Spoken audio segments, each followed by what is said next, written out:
Bloomberg Audio Studios. Podcasts, radio, news.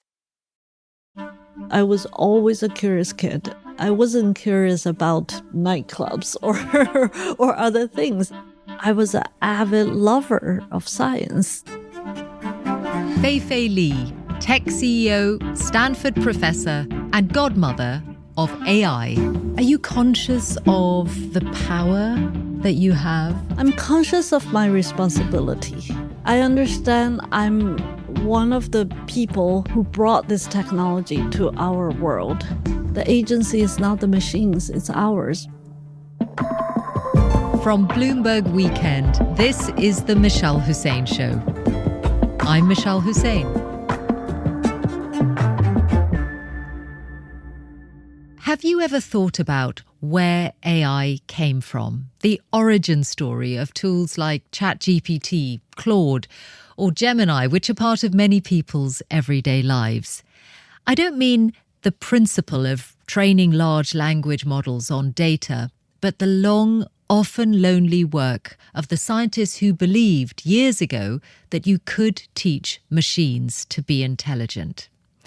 Well, today's guest has lived that story because she was at the forefront of unlocking this world for us all. And she has a deeply resonant personal story. She was 15 when she came to the US from China with her parents. She had little English, life was hard, money incredibly tight. But she excelled at school and set herself audacious problems to solve. Her name is Fei-Fei Li. And by the end of our conversation, I was asking myself, why do most people know the name Sam Altman and not hers? She's the one whose breakthrough was critical. No wonder they call her the godmother of AI. We ended up talking about everything from her own childhood to, yes, whether AI will do away with us humans, and what we should teach the kids of today. Her answer on that might just surprise you. But I hope you enjoy our conversation as much as I did. Dr. Fei-Fei Li, thank you for coming on the show. I'd love to start with this remarkable period for your industry. It's 3 years since ChatGPT was released to the public, and since then there have been new vehicles, new apps, huge amounts of investment flowing towards the industry. How does this moment feel to you? Well, first of all, Michelle, thank you for inviting me to this show. I'm very excited. It's a good question because AI is not new to me. I've been in this field for 25 years. I live and breathe it every day since the beginning of my career. Yet this moment is still as daunting and almost surreal to me in terms of its massive, profound impact. This is a civilizational technology. And it's surreal personally to me because I'm part of the group of scientists that made this happen. And clearly I did not expect it'll be this massive. When was the moment it changed? Because I know you've talked about the years when it was like an AI winter. Yeah. And what you're describing now, how the moment feels extraordinary even to you, is it because of the pace of developments, or is it because the world has woken up to it and therefore turned the spotlight on people like you? I think it's intertwined, right? But for me, to define this as a civilizational technology is not about spotlight. It's not even about how powerful it is. It's about how many people it impacts. Everyone's life, work, well-being, future will somehow be touched by or impacted by AI. In bad ways as well as good? Well, technology is a double-edged sword, right? Yes, I think both ways, because since the dawn of human civilization, we create tools we call technologies.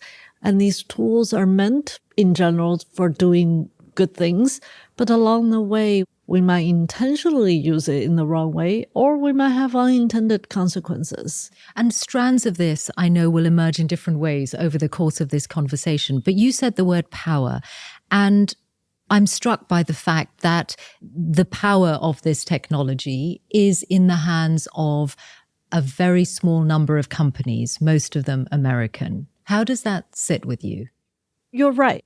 The major tech companies, through their massively reaching products, they are impacting globally our society the most. I would personally like to see this technology being much more democratized. I would like to see, no matter who builds or holds the profound impact of this technology, do it in a responsible way. And I also do believe every individual in this era should feel they have the agency to impact this technology. We'll talk a bit more in a moment, I think, about the democratization and how that might be achieved. But you, of course, in terms of companies in this field, you're part of that because you are a tech CEO as well as an academic. In fact, I think your very young company, little more than a year old, is reportedly already worth $1 billion. Yes.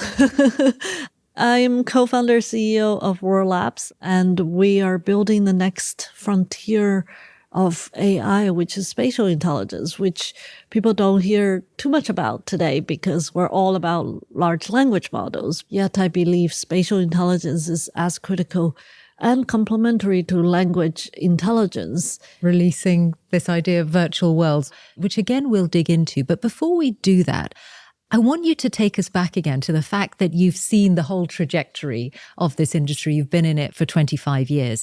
I know that your first academic love was physics. Yes. What was it in the life or work of the physicists you most admire that made you think beyond that particular field? I grew up in it's not a small town, but it's a less well-known city in China. And I come from a small family. So you could say life was small in the sense it was in the 80s, my childhood, which was fairly simple and isolated. You're an only child? I was the only As was child. often the way in China Yes, under the one-child policy. And my family in general is just small. Physics is almost the opposite. It's vast, it's audacious. The imagination is unbounded. You look up in the sky, you can ponder about the beginning of the universe. You look at a piece of a snowflake, you can zoom into the molecular structure of the matters. You think about time, you think about magnetic field, you think about nuclear.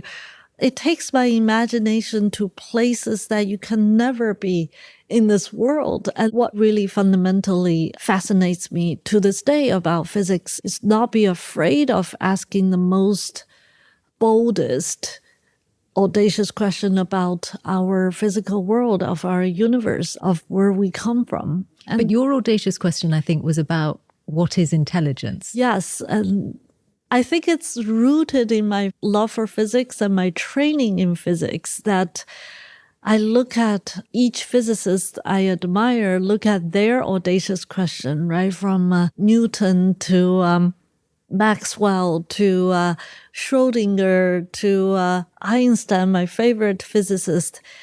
And I wanted to find my own audacious question. And somewhere in the middle of college, my audacious question shifted from physical matters to intelligence. What is it? How does it come about? And most fascinatingly, how do we build intelligent machines? And that became my quest, my North Star. And that's a quantum leap because from machines that were doing calculations and computations, you're really talking about machines that learn and that are constantly learning. I like you use the physics pun, the quantum leap.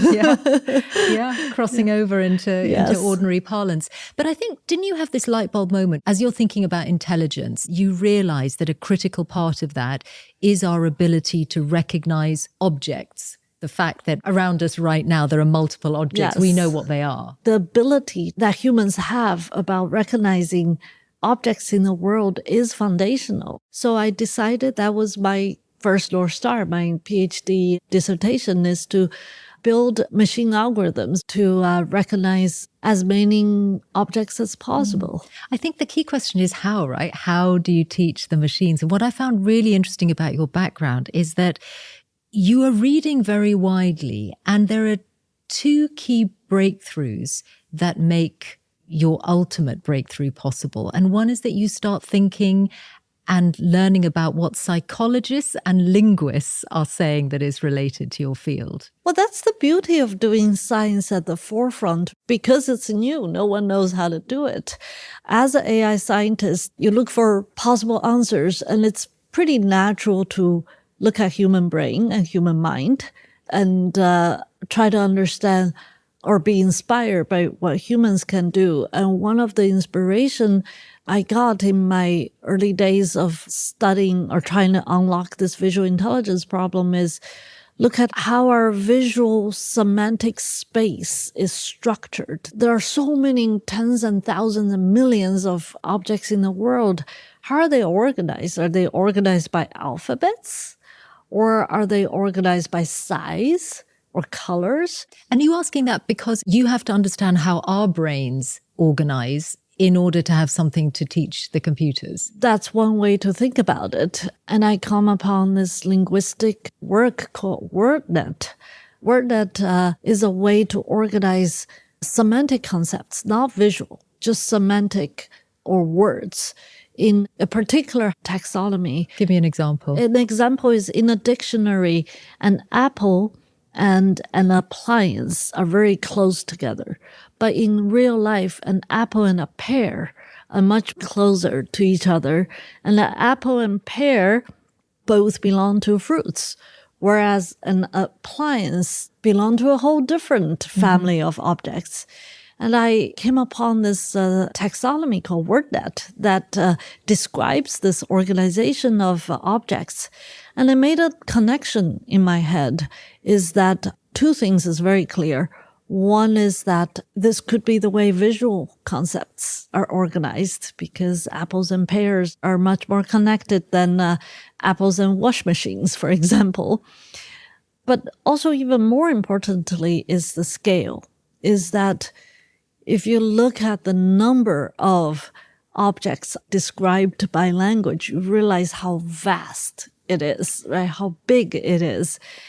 And that was a particular epiphany for me. We as intelligent animals, as humans, we experience the world with massive amount of data. And we need to endow machines with that ability. Hence the big data sets that Yes. you needed. And actually, it's worth noting that at that time, I think this is early part of the century, the idea of big data 2006. doesn't really 2007. exist. No, big data was not, this phrase did not even exist. The kind of scientific data sets we were playing with were tiny. How tiny? For example, in images, most of the graduate students in my era were playing with data sets of 4 or 6 or at most 20 object classes. In each class, there were a couple of hundred examples at most, and that's how tiny it is. Whereas fast forward 3 years later, after we created ImageNet, it had 22,000 classes of objects and 15 million annotated images. And ImageNet was a huge breakthrough. It's the reason that you've been called the godmother of AI. I'd love to understand more about what it is about you that enabled you to make these connections and see things that other scientists didn't. And one that immediately comes to mind is that you acquired English as a second language after you moved to the United States. Is there something in that that led to what you're describing? Mishal, that's a great question. I've been asked this question, and my true answer is I don't know. Human creativity is still such a mystery. People talk about AI doing everything, and I disagree. There's so much about the mystery of human mind that we don't know. So I can only conjecture that a combination of my interest and my experiences led to this, including the curiosity and the hunger for audacious problem definition. I find myself, I'm not afraid of asking crazy questions in science, not afraid of seeking solutions that's out of box. And maybe my appreciation for the linguistic link with vision might be accentuated by my own journey of learning a different language, but I don't know the answer. What was it like coming to the United States as a teenager? Because I think that's a particularly difficult stage in life to move and to have to make new friends, even if you weren't battling a language barrier? That was hard. I think being an immigrant, I came to this country when I was 15 in New Jersey, Parsippany, New Jersey. None of us, my parents nor I, spoke much English at all. I was young enough to learn more quickly. It was very hard for my parents, and we were not financially very well at all. My parents were doing cashier jobs, and I was doing Chinese restaurant jobs. Eventually, by the time I entered college, also my mom's health was not so good. So my family and I decided we have to run this little dry cleaner shop in New Jersey to make some money to survive, right? And you got involved yourself. I joked I was the CEO. I ran the dry cleaner shop for 7 years. From what age? I was 18, 19 to the middle of my graduate school. So all the way through college and graduate school. 7 years. Even when you're at a distance, you're running your parents' dry cleaning business. Yes, because I was the one who speaks English. So I take all the customer phone calls. I deal with the billing. I deal with inspections, all the business. What did it teach you? Resilience. As a scientist, you have to be resilient because science is a nonlinear journey. Nobody has one conjecture and all the solutions in front of you. You have to go through such a challenge to arrive and find an answer. And as an immigrant, you learn to be resilient. Were your parents pushing you because they clearly wanted a better life for you? That's why they left China for the United States. So how much of this was coming from them and how much from your own sense of responsibility to them? To their credit, they did not push me much. They're not tiger parents in today's language. I think part of it is they're just trying to survive, to be honest. And especially my mom, she is an intellectual at heart. She loves reading. But the combination of a tough, survival-driven immigration life plus her health issues, she was not pushing me at all. As a teenager, I kind of had no choice. I either have to make it or not make it, and the stakes are pretty high. So I was pretty self-motivated. I was just curious. I was always a curious kid. And then my curiosity had an outlet, which was science. And that really grounded me. I wasn't curious about nightclubs or other things. I was an avid lover of science. But also an avid reader, that from your early childhood, you're putting away the children's books and turning towards the classics, the Jane grown-up Eyre. books. My mom liked reading, and she probably thought that you're talking about when I was 9, 10. At that time, she probably did have an influence, more influence. She thought I was precocious enough that just read some grown-up books. You also had a teacher who was really important in your life. Tell me about him. I excelled in math, and I liked math, and I befriended the head teacher, Mr. Bob Sabella, and the math teacher.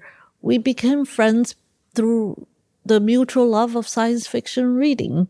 And which you'd read in Chinese. Which at that time I was reading in Chinese. Eventually I started reading in English. He's a remarkable person because he probably saw in me this desire to learn. So he went out of his way to create opportunity for me to continue to excel in math. I remembered I placed out of the highest curriculum of math, and so there was no more courses for me. He would use his lunch hours to create a 1-1 class for me to do. Now that I'm a grown-up, I know he was not paid extra.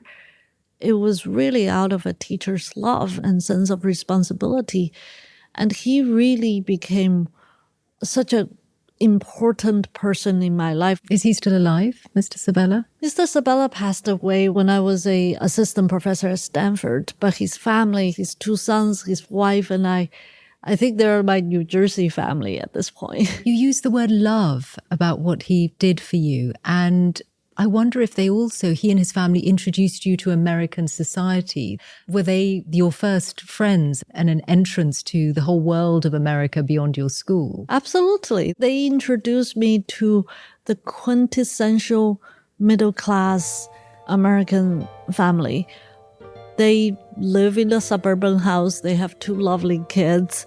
Of course, they're all married and have the grandchildren generation now. But it was a great window for me to know the society, to be grounded, to have friends, and have a teacher who cared.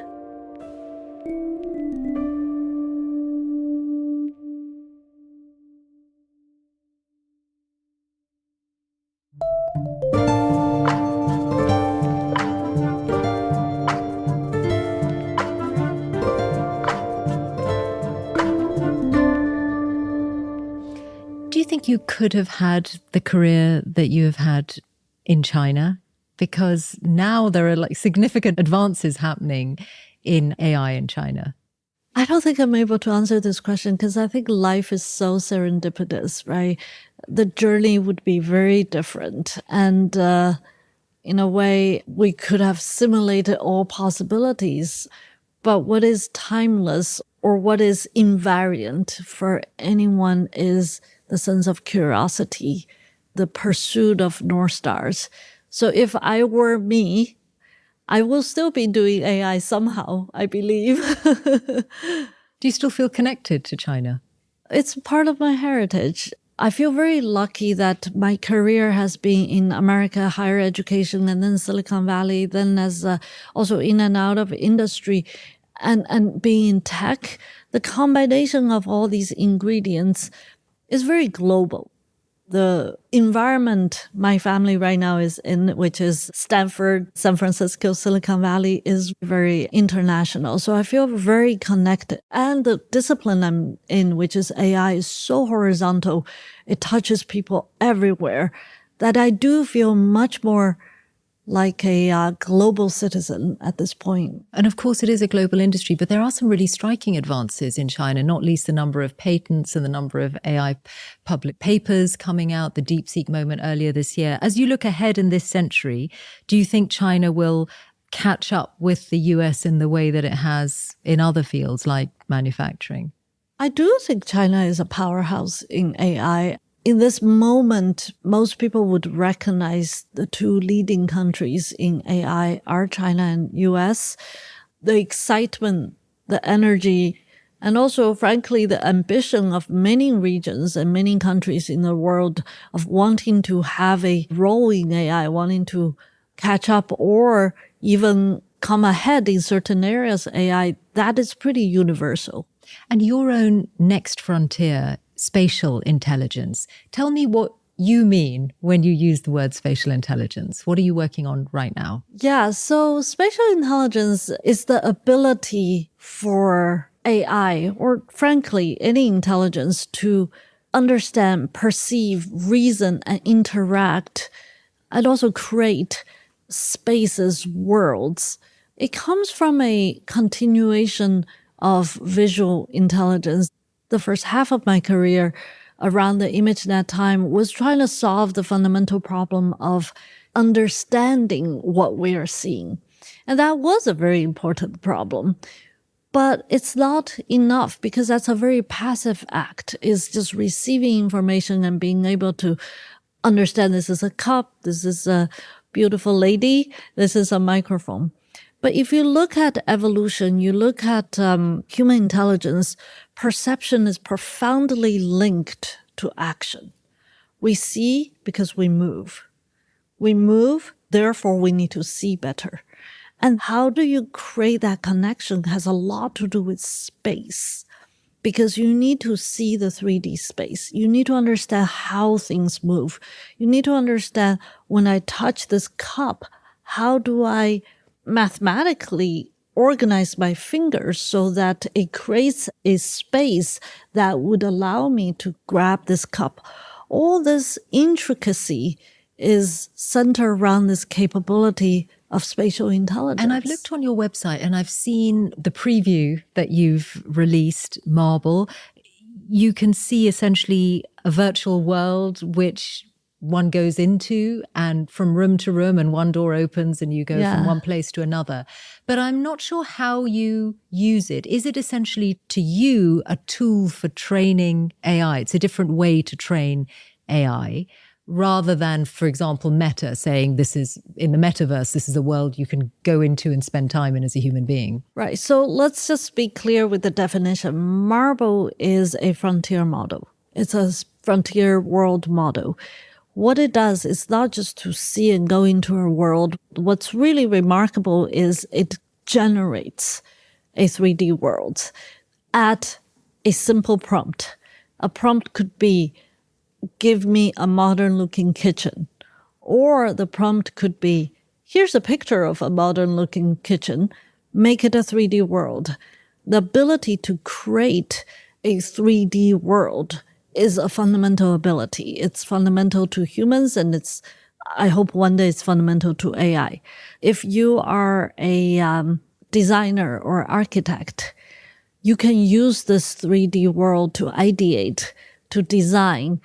If you are a game developer, you can use it to obtain these 3D worlds so that you can design games. If you want to do robotic simulation, these worlds will become very useful as training data for robots. If you want to create immersive educational experiences in AR, VR, this model would help you to do that. Interesting. I'm imagining girls in Afghanistan. Maybe you could do virtual classrooms in a very challenged place. Yes. Or I'm imagining, for example, how do you explain to an 8-year-old what is a cell? One day we'll create a world that's inside of a cell. And then the student can walk into that cell and understand the nucleus, the enzymes, the membranes. So you can use this for so many possibilities. So that's your next frontier. Can we, and I'm conscious yours is a very big, complex industry, but there are some immediate pressing issues. And I wonder if I could put a selection of those to you, for you to give us an instinctive or even a nutshell response on how you see them. For example, and you'll have heard this many times before, number one, is AI going to destroy jobs, large numbers of jobs? Technologies do change the landscape of labor. A technology as impactful and profound as AI will have a profound impact in jobs. Which is happening already. Which is happening Salesforce already. said 50% of their customer support roles are going to go because of AI. Right. And software engineering, contact centers, analyst jobs. So it will. There's no question about it. It's not going to create as many jobs in its place, is it? And I wonder if that worries you. The jury is still out there. Every time humanity has created a more advanced technology, for example, steam engine, electricity, PC, cars, we have gone through difficult times, but we also have gone through re-landscaping of jobs. So only talking about the number bigger or smaller doesn't do justice. We need to look at this in a much more nuanced way and really think about how to respond to this change. There's the individual level responsibility. You got to learn. You got to upskill yourself. But there is also company level responsibility. There is also societal level responsibility. So this is a big question. Number two is an even bigger question. If you take those headphones, I want to play you the voice and a view on the existential question about whether human beings are going to be replaced by AI. And this is a voice you'll know, Professor Geoffrey Hinton, whose work has overlapped with yours and who is a Nobel laureate as well. When an AI gets super intelligent, it might just replace us. How do we prevent it taking over? Even if all the countries collaborate, what do you do? And I think at present, all the big companies and governments have the wrong model. Their basic model is, I'm the CEO, and this super intelligent AI is the extremely smart executive assistant. I'm the boss. It's not going to be like that when it's smarter than us and more powerful than us. What do you think of that? Because Professor Hinton thinks there's a 10 to 20% chance that AI leads to human extinction. So first of all, Professor Hinton, or I call him Jeff because I have known him for 25 years since I was first-year graduate student. He's someone I admire and studied his technical papers. But this thing about replacing human race, I actually do respectfully disagree, not in the sense that it'll never happen. It's in the sense that if human race became really be in trouble, in my opinion, that's a result of humans doing wrong things, not machines doing wrong things.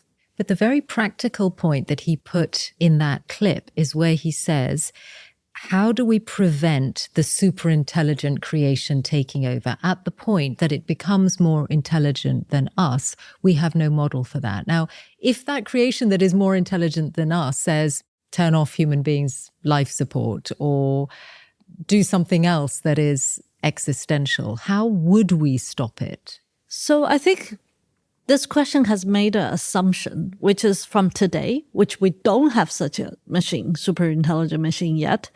We still have a distance. We still have a journey to take from today to that day. And my question is, why would humanity as a whole allow this to happen? Where is our collective responsibility? Where is our governance? Or regulation. Yes. Which is why I wonder then, do you think there is a way to make sure that there is an upper limit to superintelligence? I think there is a way to make sure there is a responsible development and usage of technology. Internationally agreed? Like at the government level? Is it a treaty? Is it Not just yet. companies agreeing to behave in a certain way? You're right. The field is so nascent that we don't yet have the level of international treaties. We don't yet have the level of global consent. I think we have global awareness. And I do want to say that we shouldn't over-click on the only one possible consequences or negative consequences of AI.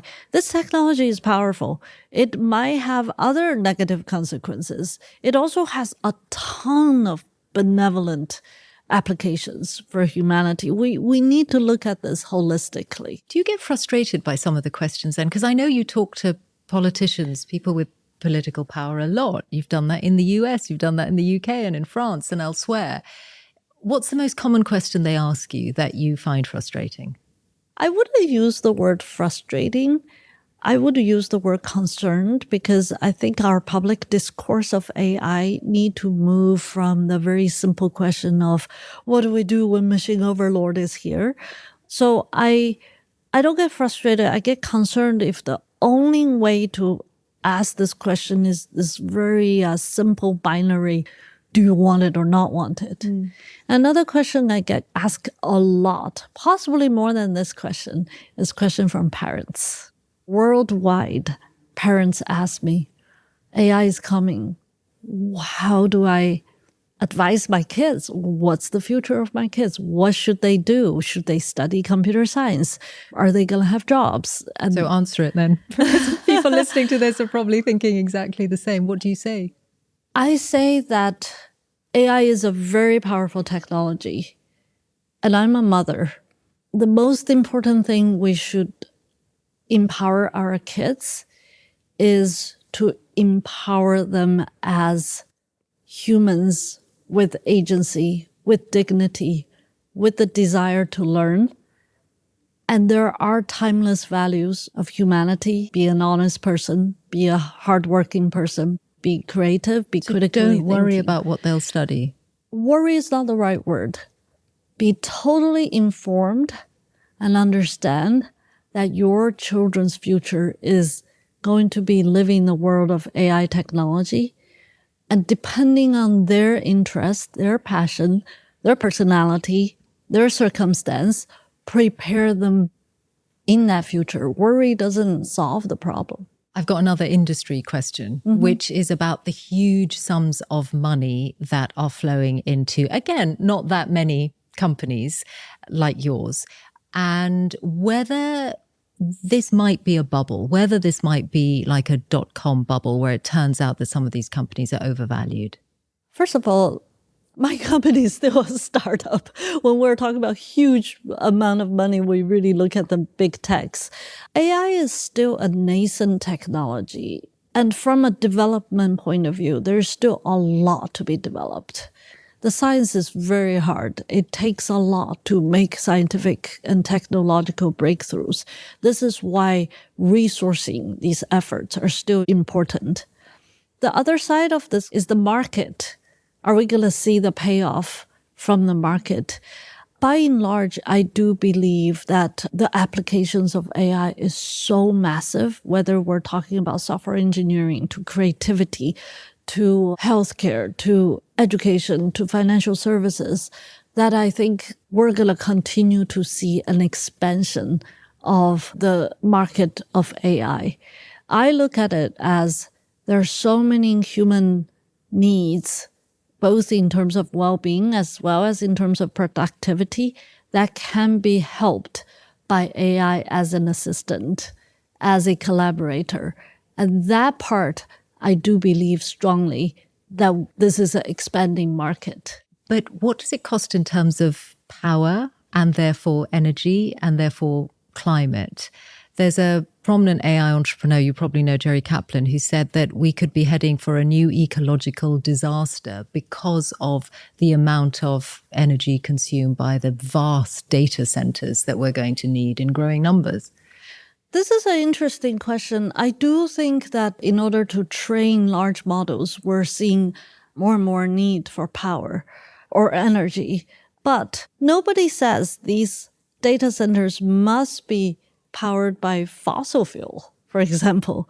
Our innovation on the energy side will be part of this innovation cycle, right? I think it's just because the amount of power they need is so enormous, it's hard to see it coming from renewable energy alone. I think right now this is true, but I also know that as, for example, I visit Middle East, there's a lot of effort in building renewable energy for big data centers.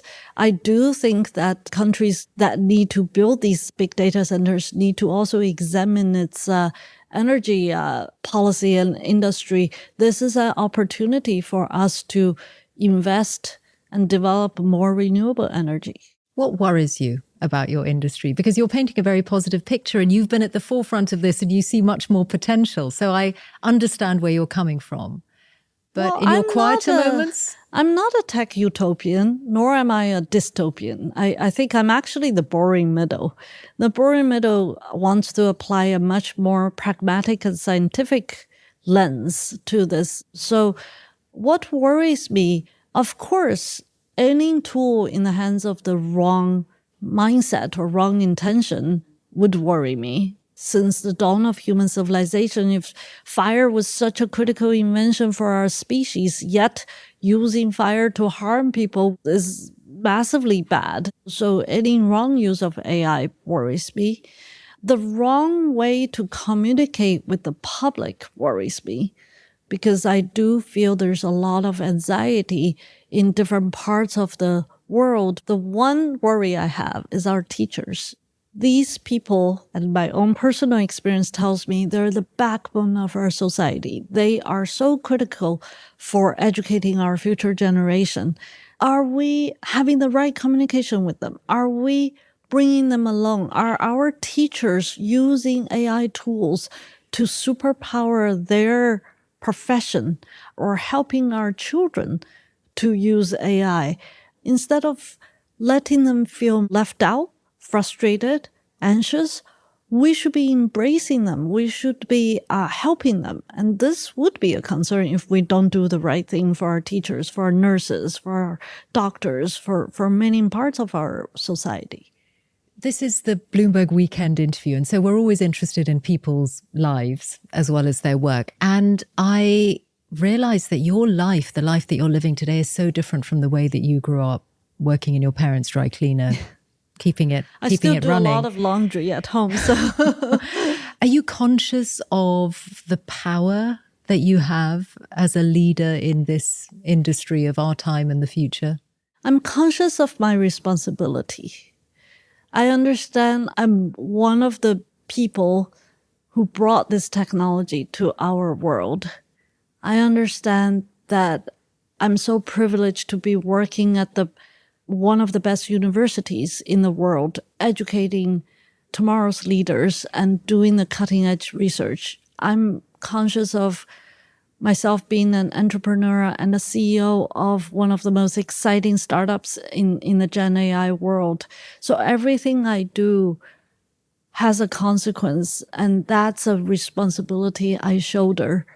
And I take that very seriously, because this is what I keep telling people. In the age of AI, the agency should be within humans.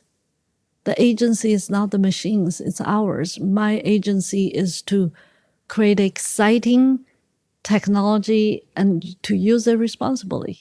And the humans in your life, your children, what do you not let them do with AI or with their devices or on the internet? It's the timeless advice of don't do stupid things with your tools. You have to think about why you're using the tool and how you're using it. It could be as simple as don't be lazy just because there is AI, right? If you want to understand math, maybe large language models can give you the answer, but that is not the way to learn. Ask the right questions. You could use the AI tool to prompt a good question so that you learn because of it. So don't be lazy is one of them.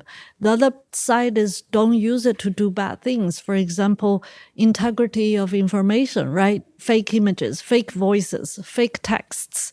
These are issues of AI as well as our social media-driven communication in our society. I think you're sort of calling for old-fashioned values amid this world full of new developments and challenges we couldn't have imagined even 3 years ago. Yeah, you can call it old-fashioned, you can call it timeless. As an educator, as a mom, I think there are some human values that are timeless, and we need to recognize that. Finally, you're reading from the child who was already reading the classics at an early age. Nowadays, what do you read when you're kicking back at the weekend, if that ever happens? Yeah, honestly, I read a lot of technical papers these days. It's kind of sad. I also read to my kids. I have to say that my favorite book these days is Harry Potter, because it's such a great book, and I read bedtime reading to my kids. Well, that series is going to keep you going for quite a long time, yes, depending on which book you're at. Yes. So you're not taking away the children's books in their lives then? No, because they live in a totally different time. They actually are exposed to information in a completely different way. From my time, there is like barely TV in the 1990s or 80s in China. Now they have the entire internet. I give them a Kindle. And Chinese? Do you speak to them in Chinese? I speak to them in, not great, but I do speak to them in Chinese, and their father speak to them in Italian. Okay, citizens of the world. Yes. As you've become as well. Dr. Fei-Fei Li, thank you so much. Thank you, Mishal. And that's the Mishal Husain Show for this week. Do subscribe if you haven't already. That way you'll know as soon as we have a new episode. Thank you for the comments and the ratings. And don't forget, you can email us. The address is mishalshow@bloomberg.net. If you want to see the written versions of these conversations with my notes, they're at bloomberg.com/weekend. And you can watch them on YouTube and Bloomberg TV. The show's producers are Jessica Beck and Chris Martlew. Guest booking is by Dave Warren. Social media by Alex Morgan. Our sound engineer this week was Richard Ward. Video editing was by Laura Francis. Our executive producer is Louisa Lewis. At Bloomberg Weekend, Brendan Francis Newnham is editorial director of audio and special projects, and our executive editor is Catherine Bell. Our music is by Bart Warshaw, and we'd also like to thank Alana Susnow, Summer Sadi, and Sage Bauman. And thank you for listening. Until next weekend, goodbye.